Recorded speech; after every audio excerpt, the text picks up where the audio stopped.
Welcome to another edition of GW Recap with yours truly, Cardell Dudley.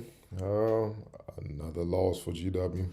They fall in 1-4 after losing to UMass-Lowell, 67-56. GW came out the gate slow. UMass-Lowell jumped on them, built a 7-0 lead. They was clicking on all cylinders, turning GW over, getting out and running, which is what they do well. And scoring at will. GW battled back, behind Brayon Freeman, giving them a spark off the bench. Scoring 6 quick points, and then James Bishop got going. Joe Bamisile hit some threes, and they got back in the game to the point where they had a halftime lead of 35-26. But UMass-Lowell made adjustments at the half, came out in the second half, and just dominated, led by Max Brooks, their sophomore forward, who you need to keep an eye on. The kid has a shot. Highly skilled around the basket, very athletic, has great size and a crazy wingspan, and he's tenacious inside. St. Charles product. UMass-Lowell outscored GW 41-21 in the second half. It's just going to be tough to win games when that happens. UMass-Lowell had 40 points in the paint compared to GW, who had 20. And UMass-Lowell also forced 21 turnovers. They forced 21 GW turnovers. You're never going to win the game. It's any high-level basketball game, at the college level when you turn it over that many times. And a lot of it was just sloppy passing, or sloppy ball handling on their part. And the other part of it was UMass-Lowell guards. You got to give them credit, man. Justin Faison, Ayinde Hikim, if I'm pronouncing it wrong, my apologies. Everette Hammond. Those are some great defensive guards, man. They get into you.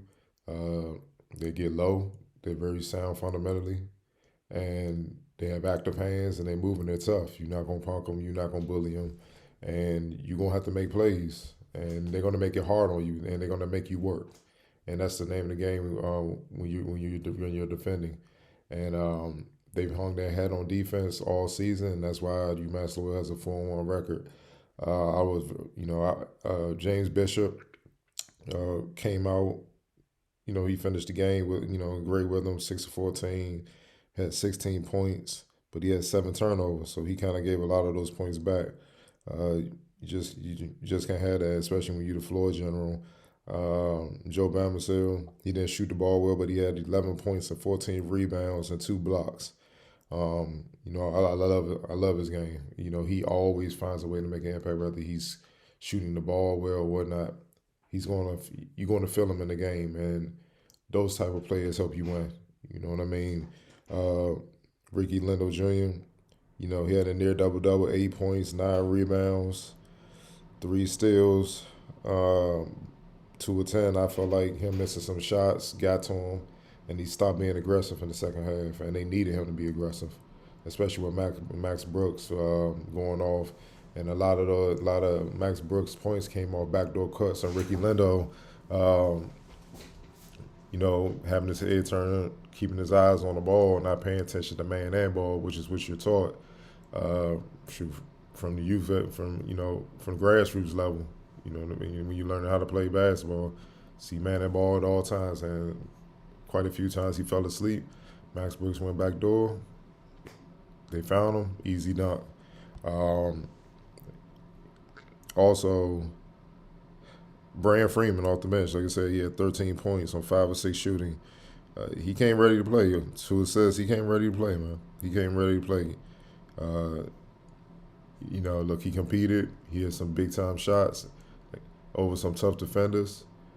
He did his job, especially being a freshman with that type of atmosphere. It was a homecoming for a lot of players on both sides, and not even just the players, even the coaching staff. So it was a homecoming of a sort. So there's a lot of local. It was a lot. Obviously, it's a local field because it's here in D.C. But not normally when GW plays an opponent that may be from out of the state or whatnot. It's normally just a lot of GW fans, and you know what I mean. And maybe if GW have a couple local products on the team, they have their family. But this was a DMV crowd, you know, like a real DMV crowd, because so many players are from the area for both teams, and it was honestly great to see. It's a testament to how, you know, strong the basketball is here in this area. But you know, I just felt like GW they got complacent when they started missing shots, 18 to 15. You know, they were 18 to 55 for the game, and they started pressing. And when they started pressing, they played right into UMass-Lowell's hands. Like I said, they're active defensively, and they love to turn you over and get out and run. When you pressing, you more than likely gonna make mistakes, and UMass-Lowell capitalized on. They scored 20 points in fast break. They scored 20 fast break points. So GW turned it over 21 times. UMass-Lowell scored 40 points in the paint, and scored 40 points in the paint, and they scored 20 points fast break points. And UMass-Lowell's bench outscored GW's bench 18 to 13. Brayon Freeman literally had all of GW's bench points by himself. Oh man, you know, there's no other way to put it. Great win for UMass-Lowell, but you know, it's some adversity for GW. They're 1-4. They dropped quite a few games already early in the season, and they're gonna have to make up some ground if they got any hopes of making some noise once conference play come in the conference tournament. Because right now it's not looking good, man, and it's not without talent. Guys have to just figure out roles and stick to that, and trust the game plan, and just try to play winning basketball. You know, that's what I felt like UMass-Lowell did better than GW. They played winning basketball. They didn't play to win, but win their way. They played winning basketball. What I mean by that, Everette Hammond, he's a perfect example of that. He was 3 for 9. He had opportunities to shoot more with shots that he normally would make. No, he turned those down and made the extra pass to get a better shot, and that's how Max Brooks dominated inside, got his 23 points. A lot of those assists, which Everette Hammond had, which was 7 assists, a lot of those assists were to Max Brooks, because he came off of screens and had shots, and I'm sure GW saw the film prepping for the game and knew those are shots that he would take and are capable of making. Made the defense collapse towards him. You know, he was just patient. He waited for the defense to come. He drew the defense, passed it right underneath the basket to Max. On a few occasions, Max Brooks just dunked it. You know, and simple as that, man. Like I said, I know a lot of people won't look at this as a major upset. They're gonna say GW has no business losing to UMass-Lowell. And in my answer to that is, you have to watch the game. You know, anybody that says that I know hasn't been paying attention and they haven't watched UMass-Lowell play. UMass-Lowell, they play in the American East Conference, are a contending team. You know, last season they lost in the championship game. They're even better and deeper and more talented this year, and they have a strong case and a strong chance of winning their conference championship this year if they stay healthy. And keep in mind, they're missing arguably their best player, Connor Withers, who will be back soon, who's been out the first part of the season with a fractured foot. He'll be back soon, so that means they'll be even deeper. So you can't say it as an upset. No, UMass-Lowell is just that good. This is their second A-10 team that they've beaten. They went on the road and beat Dayton at Dayton, which is one of the toughest environments in the conference to play. So you have to give them the respect that they deserve. Yes, is it things that GW need to improve upon? Of course. Stop turning the ball over so much. Can they make shots more efficiently? Can they defend better in longer spurts? You know what I mean? Right now, they just do it in short bursts, and that's not good enough, especially when you're missing shots and turning it over.